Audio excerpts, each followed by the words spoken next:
편집하실 거잖아 이 내용은. 야 초반 2개월 동안 너 사람 친구 안 한 거밖에 더 있냐 내가? 2개월 동안 2개월 버틴 거예요? 나 대단하죠.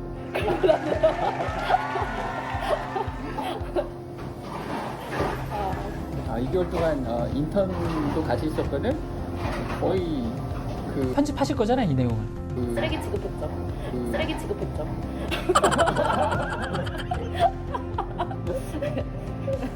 야, 그래 솔직히 쓰레기 취급했다는 내가 인정을 할게. 야 반대로 해봐. 너 나한테 욕했어 안 했어? 아무래도 그게 너 욕했어 안 했어? 너 내가 보라고 너 내가 욕했어 안 했어? 너는 잘했어? 넌 다 잘했어? 넌 나한테 욕했어 안 했어? 욕했죠. 봐봐, 나 얘보다 9살 많아. 어? 야, 근데 맘먹고 개인 중에 한두 번인 줄 알아? 그러니까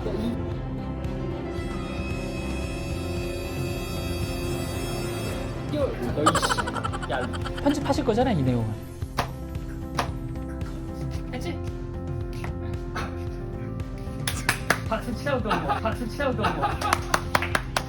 자기 그냥 말씀 좀 자유롭게 한번 해주세요. 궁금하네요. 안녕하세요. 오늘은 얼마나 갈구실 건가요?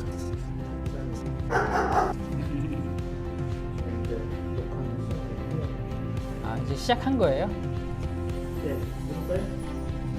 안 눌렀어요? 거짓말인 것 같지 않아요?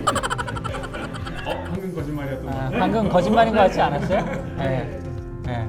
아, 이번에 이제 뉴페이스와 함께 저 입사한 지 한 2개월 되셨죠 이제? 네, 이제 네, 우리 최지훈 컨설턴트라고 해서 인턴 1개월 만에 정규직으로 전환한 아주 훌륭한 재원이에요. 네, 그리고 여러분 뭐 다들 아실 것 같아요. 최근 뭐 한 3일 동안 연장 출연하는 큰 변화가 하나 생기셨죠? 네. 결혼 말씀하시죠? 네, 그 바쁜 그 프로젝트 와중에도 결혼까지 하셨어요. 네. 오늘 복장 보면 저만 이상하죠? 네. 오늘 이제 자유롭게 출근하는 복장으로 본격적으로 뭐 오늘 나누게 될 주제는 뭐 리더의 자격이라고 해서 그릿과 오브제션이라는 얘기 있는데 그릿이라는 책이 있고 워크사우러스라는 책이 있습니다. 네. 그래서 성공하는 사람들한테 있는 조건들이 어떤 게 있냐라는 것들, 그리고 지난번에 제가 다음화를 예고를 했을 때 구글이나 실리콘밸리에서 왜 대만이나 중국이나 한국 사람들이 탑 레벨까지 가지 못하는 이유에 대해서 제가 설명드리겠다고 했는데 그 부분에 대해서 시작해 보도록 하겠습니다. 일단 리더의 정의 및 자질, 왜 리더인가라는 이제 뭐 제가 항상 존경하고 굉장히 좀 이분에 대한 책을 좀 많이 읽는데 이날거리 가츠오 회장이 리더에 대해서 좀 설명한 것이 있어요. 일단 보통 리더라고 얘기하는 것, 또 회사에서 뭐 성공한다라고 얘기하는 건 뭐 인재도 돈도 능력도 아니고 사람의 마음이다 라고 얘기하는 거예요. 근데 여기서 사람의 마음이라고 얘기했을 때 반드시 좋은 사람만 얘기하는 것 같지는 않아요. 뭐 이분께서 얘기하시기를 좋은 사람인 척하는 리더보다 가끔은 미추광이 소리를 듣더라도 정면으로 이를 좀 치고 나가는, 그리고 좀 난폭해져도 된다. 그것이 바로 리더의 자질이 아닌가라고 얘기하시는 분이 좀 있습니다. 사실 내가 과거에도 여러 번 얘기했지만은 리더십이라는 건 정답이 없어요. 사람이 좋다고 해서 좋은 리더인가요? 그래요? 저는 좋은 사람인가요? 아닙니다. 대놓고? 대놓고요? 제가 좋은 아니요. 사람인가요? 아니요. 제가 좋은 리더인가요? 좋은 리더시죠. 사람이 좋다고 이제 좋은 리더가 되는 건 아니라고 생각합니다. 그러니까 사실 이제 리더십이라는 거는 아직까지 정복되지 않은 영역입니다. 어떤 뭐 기술적인 것들이나 뭐 여러 가지 이론들이 있지만 사실 정답을 아무도 제시할 수 있는 부분이 아니라서 제가 여러 가지 책들을 좀 봤는데, 일단 여러분들 잘 아시고 계시는 이제 그릿이라는 책, 아마 엄마들이 굉장히 좀 많이 읽는 책들인 걸로 제가 알고 있어요. 우리 아들이나 딸들이 좀 훌륭하게 컸으면 좋겠고 좀 이제 성공하고 있고 끈기 있는 사람들이 좀 됐으면 좋겠다라는 거에서 엄마들이 상당히 많이 읽어서 저도 제 와이프가 읽는 책을 좀 가져와서 봤는데 뭐 뻔한 내용인 것 같아요. 성공하는 열쇠는 뭐 IQ도 아니고 뭐 그렇다고 해서 뭐 뛰어난 환경도 아니고 자기가 갖고 있는 환경이 좀 좋아서 하는 것도 아니다. 이 뛰어넘는 그릿이라는 것이 있다. 이거 뭐 한국말로 번역하기는 좀 어려운 부분이 좀 있는데 뭐 끈기 있는 열정이라고 책 저자가 뭐 나와서 테드에서 강의한 적도 좀 있습니다. 근데 여기서 또 반론을 제기하는 것들이 있어요. 워크사우러스라는 책에서 보면 제프 베이조스나 뭐 여기 있는 뭐 스티브 잡스, 그다음에 앨런 머스크, 이들은 그림만으로는 설명할 수가 없는 사람들이라고 하네요. 보통 이제 여기서 강박적 지착이라는 어떤 정의를 하고 있는데, 그러니까 어떤 일에 몰두했을 때 여기에 모든 걸 올인할 수 있는 것, 그리고 여기서는 사실 그렇기 때문에 성공으로 해서 집요한 추진력을 갖고 있는데 대신 값비싼 대가를 치르죠. 스티브 잡스는 사실 건강을 좀 잃었고, 제프 베이조스나 앨런 머스크는 뭐 잘 아실 것 같아요. 이혼을 한 가정을 좀 깬 어떤 그런 것들이 좀 있습니다. 그래서 제가 보통 컨설턴트들한테 많이 얘기하죠. 컨설턴트가 되려면 대가를 치러야 된다 라는 얘기를 제가 면접 때도 합니다.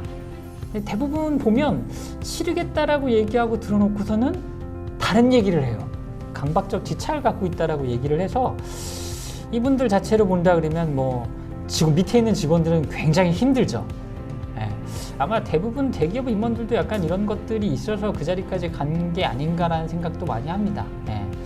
그래서 제가 다음 장으로 넘어가서 보면 제가 지난번에 말씀드렸던 일들인데, 실리콘밸리에는 강박적 지착을 갖고 있는 사람들이 꽤 많은 것 같아요. 여기 계신 분들이 이제 황성현 대표님이신데, 과거에 이제 카카오 인사청과 부사장도 하시고 구글에서 HR 비즈니스 파트너도 하시는데, 이분이 이제 내부에서 30만 달러를 받고 실리콘밸리에서 동양계 직원이 왜 탑 레벨에 가지 못하는가, 부재로 따지자면 인도 애들만큼 성장하지 못하느냐, 이런 거에 대한 그 연구를 하셨대요. 그래서 총 한 3가지 결론을 냈다고 합니다. 첫 번째가 가장 타당할 것 같아요. 일단 구글에 들어갔어요. 이미 자기는 자랑스러운 아들, 남편, 아빠 뭐 이게 됐겠죠. 그러니까 다시 말하면 이제 디퍼런스 어서리티라고 해서 권위에 복종하는 문화가 사실 이제 저희 나라 포함해서 뭐 싱가포르나 동양권이랑 이제 강하기 때문에 주어진 목표에 따라서 그것을 달성하는 능력은 상당히 뛰어나다고 합니다. 다만 사회적 관계가 너무 크기 때문에 주변에서 자기를 인식하는 게 중요한 거지 본인의 목표를 설정하는 데 조금 한계점이 드러난다고 얘기를 하더라고요.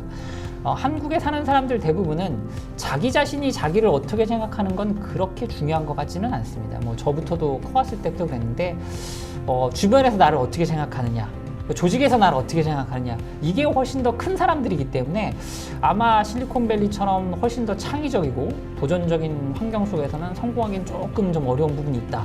두 번째는 바로 이제 관계 형성 측면인데, 사실 이거는 이제 동양계에서는 별로 인정하지 않는 것 같아요. 한국 사람처럼 정 많고 동양인처럼 뭐 이렇게 관계 형성을 잘하는 데가 어디 있냐, 집단주의 문화인데. 근데 이제 여기 보시면 4사분면으로 했을 때 능력과 따뜻함 이런 걸 측면을 봤을 때 사실 이제 똑똑하고 따뜻한 사람이 사기로 올라갈 확률은 굉장히 높다고 얘기해요. 근데 동양권, 특히 이제 한국 사람이나 뭐 싱가포르 이런 사람들은 똑똑은 하대요. 둘 다. 이건 다 인정을 해요. 동양계 친구들이 똑똑하다는, 스마트하다는 표현은 굉장히 좀 잘 듣는 편이래요. 근데 대신 좀 차갑다라고 얘기하더라고요. 이건 이제 세 번째 이유하고 어느 정도는 연결되는 부분인데, 보통 차가운 사람은 저 윗자리로 갔을 경우에 보복을 한다는 생각을 좀 한대요. 그 이유가 뭐냐면, 이제 보통 이제 제가 그때 과거에 고텍스나 이런 거 사례를 들었을 때 나보다 위에 올렸을 때 내 일이 좀 편해지거나 내가 더 편하게 살 수 있다라는 것 때문에 이제 리더로 삼는데, 동양계에 있는 친구들은 저 친구를 올리면 자기를 죽일 것 같다, 훨씬 더 부려먹고 다 악독할 것 같다, 이런 이미지가 굉장히 강하대요. 그러니까 자기를 마치 보복하거나 이럴까봐 메인 서클에 들어보기에는 사실 두렵다라는 평가를 많이 받는다고 하더라고요. 여기는 뭐 이제 수많은 이제 인터뷰라든지 뭐 이런 걸 통해서 나오는 것들이 나름은 일리가 있는 것 같아요. 근데 이게 세 번째 이유 때문에 그러는데, 버너너비티라고 해서 이 부분은 사실은 이제 번역하기가 상당히 좀 어려워요. 취약성이나 자기 약점들인 부분인데, 단순히 이제 위크니스랑은 조금은 다른 문화인 것 같아요. 뭐 예를 들면 제 단점이 뭐죠? 다 말씀드려요? 그럼요. 제가 평소에도 얘기하잖아요. 오늘 녹화 시간 15분이라고 하셨는데 네. 지금 편집하실 거예요. 1시간 떠들 것 같아가지고요. 1시간 떠들 것 같아가지고요. 어차피 우리가 고생하는 거 아니잖아요. 예. 저 친구가 고생하죠. 홍 PD가 고생하지 우리가 고생하진 않잖아요. 예. 말씀하세요. 단점이요. 네. 담아두시는 거? 담아두셨다가 그러니까 담아두셨다가 이제 네. 크게 터지시는 그냥 쉽게 속이 좁다고 얘기하면 되는 거 아니에요? 속이 좁다고 얘기하면 되는 거 아니에요? 너 나한테 욕했어 안 했어? 속이 좁다고. 너는 잘했어? 속이 좁다고. 나 얘보다 9살 많아. 예, 뭐 정확합니다. 그렇게 얘기하면 되지 뭐 이렇게 돌려서 얘기를 해요. 그러니까 사실 이런 부분들인 것 같아요. 그러니까 보통 한국의 임원들이나 높은 자리 가는 사람들은 자기 단점을 되게 잘 감추는 사람들이에요. 사실 이제 초경쟁 사회에 살다 보니까 자기의 단점이나 취약점이나 이런 것들을 오픈한 걸 상당히 좀 꺼려해요. 사실 이게 체면 문화하고도 어느 정도 연결이 되어 있는 거거든요. 자기의 어떤 단점이나 이런 거는 남에게 잘 보이지 않는 거. 이게 사실 이제 미덕이라고 생각하는 것들도 많고, 저는 사실 그래도 이 부분에 대해서 솔직하게 얘기하는 편 아닌가요? 쓰기심에 한다면 나 인정할게. 그럼에도 불구하고 단점이 상당히 많은 사람이라서 우리는 우리 자신보다는 세상이 우리를 어떻게 생각하느냐, 우리와 관계된 사람들이 우리를 어떻게 생각하느냐, 이게 훨씬 더 강한 문화이기 때문에 어떤 이제 실리콘밸리의 좀 특이하고 독특한 문화에서는 성공할 확률이 좀 낮지 않은가, 이런 생각이 좀 듭니다. 그리고 사실 이제 그러면 과연 이게 우리랑 무슨 상관이 있느냐, RNC하고. 그래서 RNC의 리더란 이 부분에 대해서 좀 생각을 해봤어요. 요 한자에 대해서는 읽어보라고 시켜도 아무도 얘기는 안 할 것 같아요. 그래서 한자 한자만 제가 읽을게요. 이게 앞자 보면 이제 시행할 시자고, 벌할 벌자고, 노력할 노자, 그다음에 이제 말맞자라고 얘기를 해서 열심히 일하고 있는 말한테 채찍질을 더 가하는 거예요. 네. 보통 이거 이제 열심히 일하는 부하 직원을 못 잡아보고 안달인 직장 상사들한테 흔한 말인데, 그러니까 주막한 편이라는 얘기도 좀 있어요. 좀 완곡해서 표현한 부분에서 한다고 하면. 저는 어떤 사람인 것 같아요? 여기에 해당되는 사람인가요? 예, 완전 시벌로마. 아, 완전이야? 완전 막 시벌로마. 아, 완전 이런 사람이야? 그거를 이사님을 예, 이게 보통 제가 요 얘기도 일화도 드릴게요. 뭐 토대로 지어지지 예, 않았나. 내가 중국 당나라 때 살았나요? 그래. 당나라 때 어떤 나그네가 길 가다가 그 농부가 말을 때리는 걸 막 보고 열심히 바가는 그 말을 쫙 때려서 왜 자꾸 때리냐 해서 자고로 말이란 가혹하게 다루어야 꾀부리지 않고 열심히 일하는 법이죠. 이래갖고 참 그 열심히 일하는 말에게 상대신 벌을 주구나 한탄하면서 이 말을 내뱉겠다고 얘기하는데 제가 그런 사람인가요? 두 번 말씀드려야 돼요. 이거는 그 얘기하셔도 되는 부분이에요. 사실은 이제 제가 오해를 받는 부분, 오해는 아니죠. 뭐 실제 이렇게도 하는 케이스가 있어요. 채찍질을 가하고 또는 뭐 칭찬이라는 것도 있지만 칭찬보다는 채찍질을 가했을 때 나올 확률이 좀 크다라는 것들이 좀 있어요.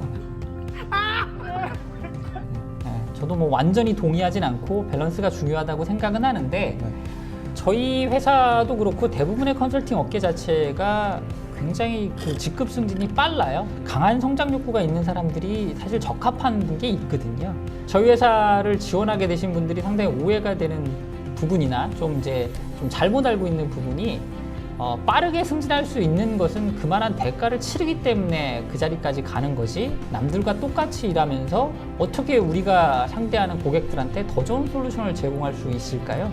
그냥 단순히 와서 남들과 똑같은 일, 그리고 반복되는 업무로 하는 업무들이 아니기 때문에 개인의 어떤 자율성이라든지 방법을 찾을 수 있는 상당히 많은 기회들이 있어요. 사실 이제 그 기회들을 최대한 활용할 수 있는 사람이 저희 회사한테 좀 맞는 부분이 있어서 이 말씀을 좀 드리고 싶었던 부분이에요. 주막한 편이라는 얘기는 이제 대표님께서 하셨던 말씀이기도 해요. 근데 그거보다 좀 센 단어가 없을까라고 찾아봤는데, 참 이게 저희 본부하고는 참 맞는 것 같아요. 참 발음이 참 어려운 부분이라서 제가 차마 언급은 못하겠지만 말할 수 있을 것 같은데 한번 해보세요. 못해요? 입 가리고 하는 거예요? 채윤이 알아서 여기서 이제 한자 이렇게 넣어주시겠죠. 그래요? 다음번에 이제 제 실제 데이터를 갖고 이 리더에 대해서 다시 한번 얘기할 수 있는 시기를 가졌으면 좋겠습니다. 진짜요? 참고로 다른 사람들은 안 해서 홍 PD가 날 어떻게 평가했는지 내가 봤어. 아, 정말요? 같이 했으면 모르는데 혼자 했잖아. 아, 그러네요. 그러니까 이름은 안 뜨는데 한 사람이 채윤님밖에 없으니까. 그렇지. 의외로 저는 품성이 좋게 나왔어요. 홍 PD가 생각할 때 난 품성이 좋은가 봐요. 인간적이래요, 나름대로. 네. 품성을 높게 평가를 하셨다고요? 의외더라고요. 어. 왜냐하면 이제 이유가 있는 거죠. 내가 볼 땐 본인 품성이 나보다 더 안 좋거나. 아, 그러니까 상대적인 거잖아요. 그럴 수도 있겠네요. 껐다고 생각을 안 하는 거죠, 제가. 다음 편 네, 예고편에 그렇죠. 만들 거기 때문에 그렇죠. 우리가 항상 이런 거예요. 한두 번 당한 게 아니라서. 끝난 게 아니에요. 저분 항상 저래요. 네. 저 밖에 나가야 끝난 거예요. 그렇죠.